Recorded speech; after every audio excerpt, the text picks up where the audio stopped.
Bueno, muy buenas tardes a todos, a todas. Bienvenidos a este teórico virtual no obligatorio de la asignatura Anátomo-Fisiología 1, que corresponde a las carreras de Enfermería, Kinesiología y Obstetricia. Quien les habla es Andrés Burqueviale, profesor regular titular de las asignaturas Anátomo-Fisiología 1 y 2. La temática del día de hoy es tratar de sintetizar algunas acciones a partir del conocimiento de la anatomía del aparato urinario, algunas acciones fisiológicas que son fundamentales como gran título para la regulación de la homeostasis, por un lado, y por otro lado, para la formación de la orina, para la formación de la orina. A los que tienen los micrófonos prendidos, por favor, les pido que los apaguen o los regulen. Muchas gracias. En ese escenario, uno tiene que tener en claro que el aparato urinario es uno de los aparatos que va a provocar en nuestro organismo, algún tipo de excreción, algún tipo de excreción. Para esto voy a hacer una breve, a ver si apareció, espérenme. Voy a compartir, ¿dónde lo tengo? Acá. Una breve presentación donde un poco uno empieza a trabajar estos conceptos.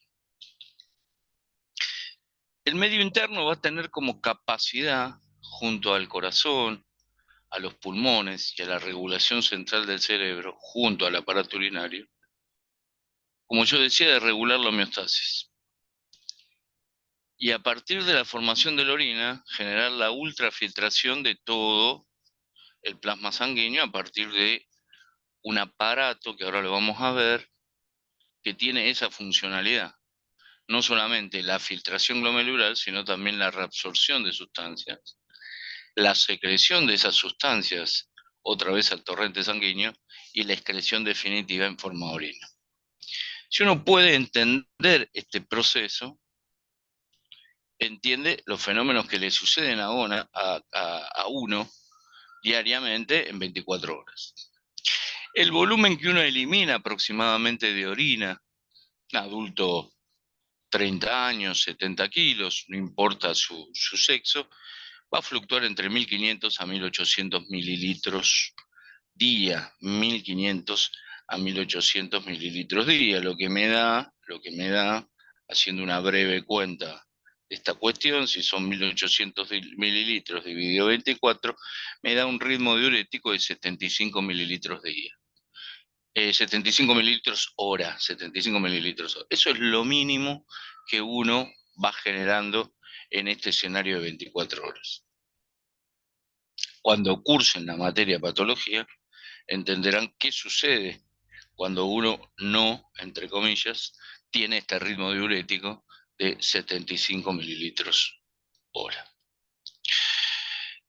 Como yo decía, la excreción tiene que ver no solamente con el aparato urinario, sino tiene que ver con el aparato respiratorio, donde los pulmones van a cumplir un rol central, básicamente, en el intercambio gaseoso y mediante la expiración, uno de los momentos de la ventilación pulmonar, uno de los momentos de la respiración es la expulsión y expiración del dióxido de carbono.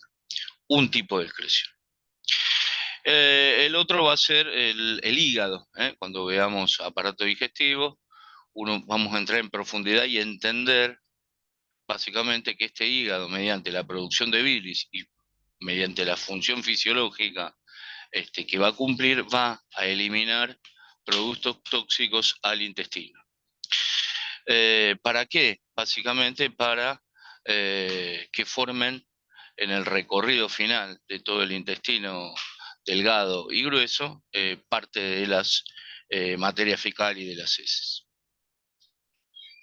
El otro concepto importante mediante los cual uno excreta y que a veces parece desapercibido, porque sucede y me está sucediendo a mí y le está sucediendo a ustedes en forma imperceptible, que se denomina pérdidas insensibles, es a partir de las glándulas sudoríparas. De alguna u otra manera generamos algún tipo de sudor, no solamente en el proceso del ejercicio.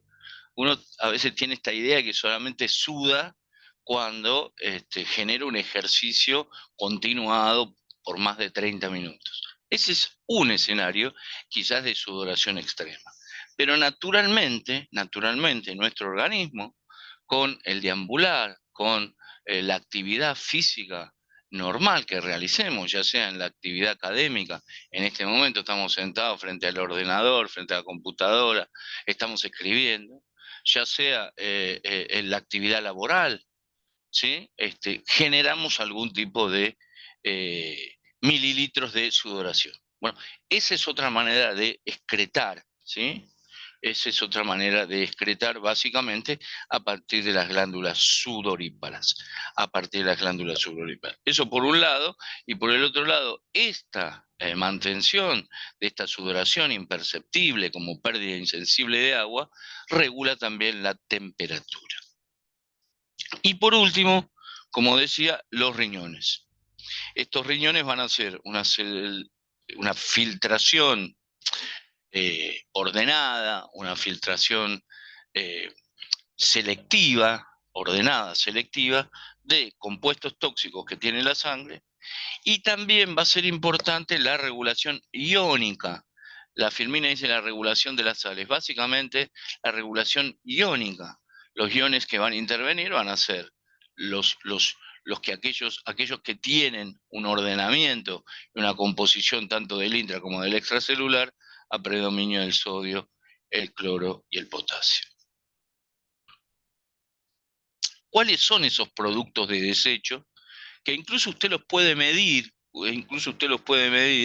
imagínense que el paciente viene con un informe de parámetros urinarios o lo que se denomina un ionograma urinario. Usted le pidió que a partir de una muestra de orina,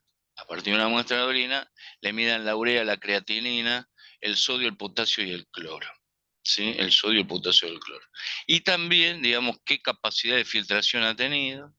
Usted le pide una orina de 24 horas y entonces en esa orina de 24 horas va a venir la composición de la urea, del ácido úrico, de la creatinina y esto que yo le decía, qué ritmo diurético tuvo en esas 24 horas. En general, sumado a lo que yo decía anteriormente, los productos de desechos clásicos que va a tener nuestro organismo son la urea, el ácido úrico, el dióxido de carbono, agua en un porcentaje importante y los pigmentos biliares. La urea se va a dar por la degradación de los aminoácidos, ¿sí? Este escenario va a ser en el hígado, y se va a eliminar en la orina. Entonces, ¿usted cómo va a saber si verdaderamente está eliminando urea en la orina? Pidiendo un ionograma plasmático, pidiendo un ionograma urinario, pidiendo un parámetros urinarios. ¿Y cómo usted va a saber si está reteniendo urea en el organismo? Va a tomar una muestra de sangre, y va a pedir urea, creatinina y ionograma. Y ahí va a tener en claro, con la urea, con la creatinina y con el ionograma, donde usted va a pedir sodio, potasio y cloro, cómo está funcionando el riñón, la famosa función renal. El otro dato que usted puede tener, ya sea de una muestra de sangre, es el ácido úrico, otro producto de desecho, que está dado básicamente por la degradación y el metabolismo del nitrógeno, y usted lo va a encontrar en grandes cantidades o en pequeñas cantidades según sea el ritmo que tenga de excreción y de eliminación. El dióxido de carbono, capítulo aparte, digamos, en el escenario del aparato respiratorio y básicamente de una buena ventilación pulmonar. Cuando hablo de ventilación pulmonar, hablo de lo que se conoce popularmente como la respiración con sus dos tiempos, inspiración y expiración. Inspiración y expiración. Eso es la ventilación pulmonar, que sucede en este momento. ¿sí? Todos estos procesos, yo creo que los he dicho en algún momento, han quedado grabados, son procesos cíclicos, son procesos involuntarios, son procesos regulados por el órgano en particular y por el sistema nervioso central en general. ¿Sí? Hay escenarios, incluso agregados hormonales, que van a intervenir en el caso del aparato urinario para cumplir estas funciones. El agua, otro producto de desecho, lo dijimos, mediante la respiración celular, excreción en los riñones, el sudor y la respiración pulmonar. También eliminamos agua con la respiración pulmonar. Esas pérdidas son insensibles, son menos de 100 mililitros día, menos de 100 mililitros. Y los pigmentos biliares, ¿sí? Que se forman por la degradación de la bilis, la gran sustancia producida, digamos, por el hígado, que va a tener un escenario de acumulación, aproximadamente 450 mililitros en la vesícula biliar, y que interviene en la emulsión de los ácidos grasos cuando esos ácidos grasos llegan degradados mediante la primera digestión en el estómago al duodeno. Esa bilis tiene dos funciones, lo nombro, lo vamos a ver cuando veamos digestivo, que es la emulsificación de los ácidos grasos y cambiar el pH de ácido a alcalino en la zona del territorio del duodeno, el intestino delgado, donde va a seguir ese proceso de absorción y digestión. Esos pigmentos biliares, cuando están de más, su materia fecal va a ser verde, básicamente. Su materia fecal va a ser verde. Cuando no están, su materia fecal va a ser blanca. Y después hay una gama que va entre el anaranjado, el naranja, hasta el marrón clásico, donde hay un equilibrio de bacterias y de todos estos productos. Bueno, esto es redundante, digo, lo planteo y lo pongo porque tiene que ver básicamente uno de los escenarios en el buen uso de la fisiología del aparato urinario, el mantenimiento de la homeostasis. Esto es clásico, es una imagen clásica del aparato excretor. Todos estos órganos, desde el punto de vista anatómico, eh, topográfico, están en la región del abdomen. Están en la región del abdomen. Y de la pelvis. Y si soy más fino, digamos, en la definición, ese abdomen va a tener varias capas de una lámina que se denomina peritoneo, que va a dar una capa para cubrir cada órgano en particular y que va a dar una lámina que se llama peritoneo parietal posterior. Peritoneo parietal posterior. Ese peritoneo parietal posterior va a separar los riñones, las glándulas suprarrenales, que son estas estructuras que están en amarillo, los uréteres y los grandes vasos, a la derecha la vena cava inferior y a la izquierda la aorta abdominal, lo van a separar del aparato intestinal. ¿Se entiende? Van a generar como una pared ese peritoneo parietal posterior. Lo que está por detrás de ese peritoneo parietal posterior se denomina retroperitoneo. Y son los riñones, son las glándulas suprarrenales, son estos dos grandes vasos, la vena cava superior, la aorta abdominal y los uréteres, órganos retroperitoneales, órganos retroperitoneales. Es la vejiga y la uretra, órganos de la pelvis, también envueltas por este peritoneo. Cuando uno analiza la composición anatómica macroscópica de este riñón, ese es un riñón fresco, ¿sí? Va a encontrar que tiene una cápsula renal, una corteza renal y una médula. Una cápsula renal que la rodea, una corteza renal y una médula renal. Bien. En la médula va a haber estas estructuras que se denominan pirámides, y esas pirámides van a converger en la pelvis renal. Estas pirámides renales, ¿sí? Fíjense ahí, según el corte, van a converger en la pelvis renal. Y de la pelvis renal va a formarse el uréter, que va a ser el tubo colector de esa orina y la va a transportar hacia la vejiga. Ahora lo vamos a ver. Esto es la anatomía macroscópica, esto es lo que usted ve, acá se ve, ¿sí? Esa es la cápsula, lo que es marrón más claro es la corteza, lo que es marrón más oscuro es la médula, y fíjense, ahí están las pirámides renales, ¿sí? Formando la pelvis renal. ¿Por qué es importante? Acá dejo de compartir y voy a mostrar otra filmina que tengo para que es mucho más completa. Denme un minuto, un minutito, denme, que es mucho más completa y que hace a la, hace a la clase de hoy. Y tiene que ver con esto. Ahí lo pongo, ya se los pongo para que lo puedan ver. Ahí.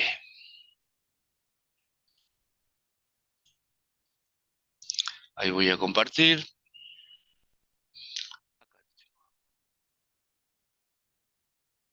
Díganme cuando se ve.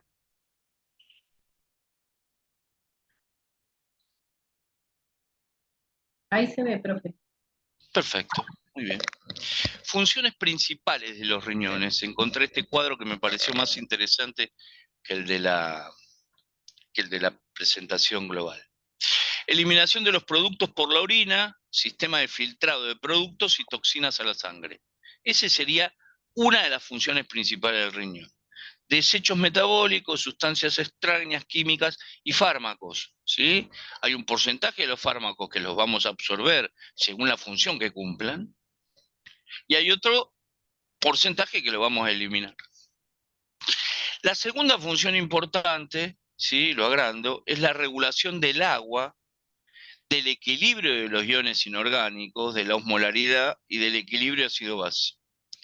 Esto es un sistema compensador también con los riñones, también con el aparato respiratorio, básicamente con la compensación pulmonar.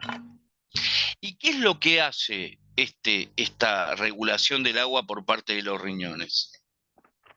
Por un lado, va a filtrar la cantidad de líquido en la sangre, ¿sí? La volemia. La sangre, hay que recordar, está compuesta por células y por un componente líquido, que es el plasma, y por un componente líquido. El 99% de ese plasma, aproximadamente, es agua. Y entonces, una de las funciones que va a tener el riñón va a ser filtrar esa volemia. La otra cuestión que, digamos, va a filtrar y va a regular el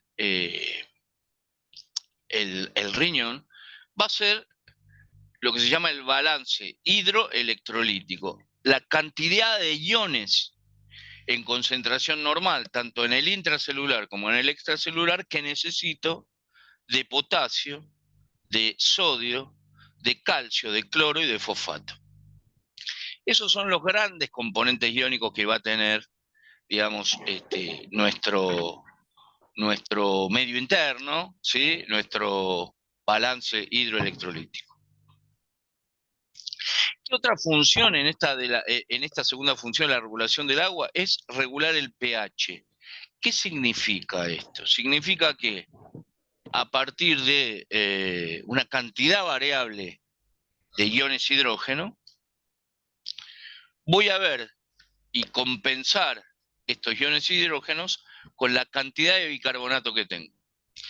En el equilibrio de esos iones hidrógenos y ese bicarbonato, voy a mantener en la sangre un pH que me permita que algunos órganos que necesiten un pH ácido así lo tengan, y que otros órganos que necesitan un pH alcalino así lo tengan. Eso es la particularidad. En la generalidad, uno debiera vivir con un pH neutro en el equilibrio de este bicarbonato y estos hidrogeniones, que va a fluctuar entre 7,35 y 7,45, Desde el punto de vista respiratorio, con una presión arterial de oxígeno que fluctúa entre 70 a 100 milímetros de mercurio, con una presión arterial de dióxido de carbono que fluctúa entre 35 a 45 milímetros de mercurio, con un contenido de bicarbonato que esté entre 22 a 27 milimoles por litro, y con una saturación de oxígeno que oscile entre el 96 y el 100%, entre el 96% y el 100%. Si uno obtiene esos valores, habla de un equilibrio del estado ácido-base. Habla de un equilibrio del estado ácido-base. ¿Cómo usted toma, cómo usted llega a recolectar esos parámetros? Mediante una muestra de sangre, que obviamente tiene que ser arterial. También hay valores para la sangre venosa, pero digo, a partir de la sangre arterial. Hago esta aclaración, esto es lo general. Después usted va a ver, cuando lee cada sistema en particular, que hay sistemas que van a trabajar con pH ácido, como por ejemplo el estómago, que forma parte del aparato digestivo, ¿ok? O la boca y la faringe, que van a trabajar con pH alcalino, porque la composición de la saliva es alcalina. En ese juego de acidosis versus alcalosis está dada por la compensación y el equilibrio entre una sustancia llamada bicarbonato y hidrogeniones que van articulando esta ecuación. El otro producto importante en la regulación tanto de la sangre como de la propia agua es el mantenimiento de la osmolaridad. ¿Qué significa mantener la osmolaridad en la sangre? Significa que uno regula, ¿sí?, la pérdida de agua y la pérdida de solutos en la orina, y esta osmolaridad se mantiene constante, básicamente a partir de ¿qué? De las sustancias de transporte y de las sustancias nutrientes que transporta la sangre por el torrente circulatorio. La tercera función importante que van a tener los riñones son la producción de hormonas y enzimas. Si se corta, volvemos a entrar con la misma dirección. La tercera función es producción de hormonas y enzimas. ¿Para qué produce hormonas el riñón? Básicamente para regular la tensión arterial, la presión arterial. Secreta una hormona llamada renina, que forma parte de un sistema que se denomina sistema renina, angiotensina, aldosterona. ¿Y qué sensa esta hormona renal llamada renina, por eso se llama renina, y este sistema renina-angiotensina-aldosterona? Sensa o una pérdida de sangre importante que provoca hipotensión arterial, es decir, disminución de la presión sanguínea. ¿Por qué? Por un evento vasovagal, por una hemorragia que podrá ser interna o externa a partir de un daño vascular, a partir de un corte, de una herida contuso cortante, de una herida punzante. Esta hipotensión arterial desencadena no solamente la secreción y producción de esta hormona llamada renina por parte de los riñones, sino pone en acción este sistema renina-angiotensina-aldosterona, que la función principal que tiene es volver a la normalidad los valores de la presión arterial. La otra regulación que tiene a partir de la producción de hormonas y de enzimas, ¿sí?, es mediante dos sustancias importantes. Una es la eritropoyetina y el otro es el calcitriol. La eritropoyetina, ¿por qué es importante? Porque es esta hormona que va a secretar el riñón, que va a favorecer la producción de eritrocitos.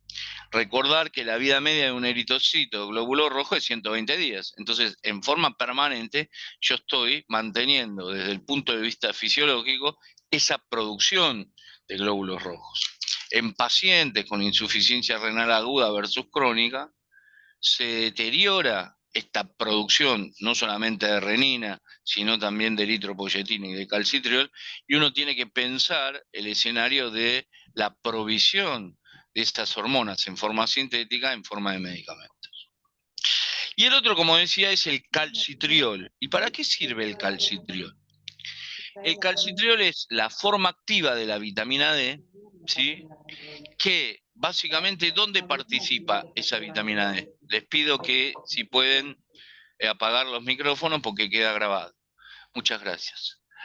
Ese calcitriol va a participar básicamente en eh, eh, la regulación del calcio, y esa regulación del calcio no solamente va a ser un escenario homeostático normal, sino también en la capacidad que tiene el calcio en los diferentes órganos en los que interviene.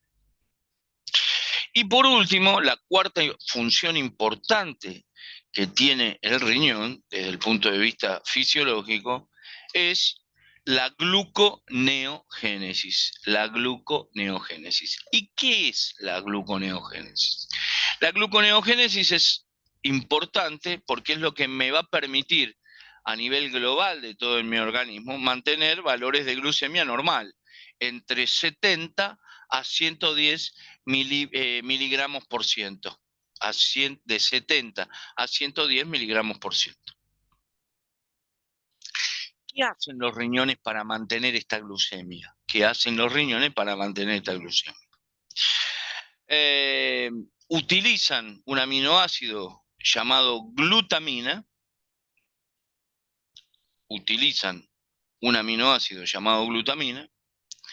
sintetizan a partir de esta glutamina nuevas moléculas de glucosa. ¿Para qué? Para volver a liberarlas a la sangre. En el momento que usted filtra la bulimia, hay pérdida y disminución de la concentración de glucemia. Es imperceptible, salvo que usted esté sufriendo un proceso infeccioso o ya sea parte de la comunidad que en la Argentina vive con diabetes. Y ahí aparece otro escenario, que es el escenario endocrino, de no función endocrina del páncreas en la producción básicamente de insulina, como producto hormonal endocrino hipoglucemiante, es decir, que disminuye la concentración de glucemia en sangre o la mantiene a valores normales. Entonces digo, esto no es un tema menor porque ¿por qué también hace la gluconeogénesis? No solamente para mantenerla estable a partir de en todo el territorio del organismo, sino porque en el proceso de filtrado usted va a tener una disminución que en el caso de la normalidad es imperceptible, pero que el organismo lo va sensando y lo necesita. Porque cuando yo hablo de concentración normal de glucemia, es en cada una de las células de su cuerpo, indistintamente del órgano que hayan formado esas células. Estas son las cosas que uno tiene que entender desde la fisiología. Cuando uno habla de concentraciones normales de sodio, de potasio y de cloro, es en cada una de las células de nuestro organismo. Después vemos cómo las usan esas células formando parte de órganos en particular. Pero básicamente el medio interno es eso.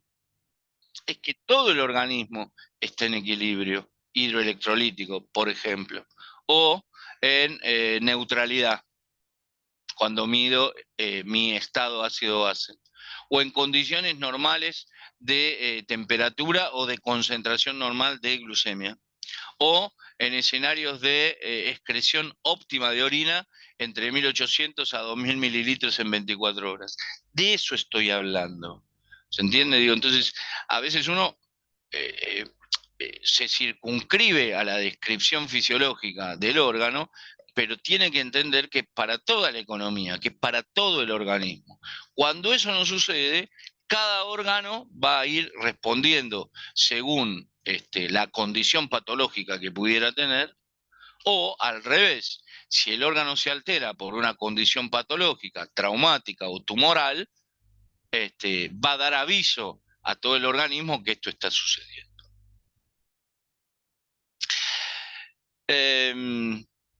Esta es una representación, esto lo quería mostrar, esta es una representación gráfica de la anatomía renal, esto que hablábamos nosotros.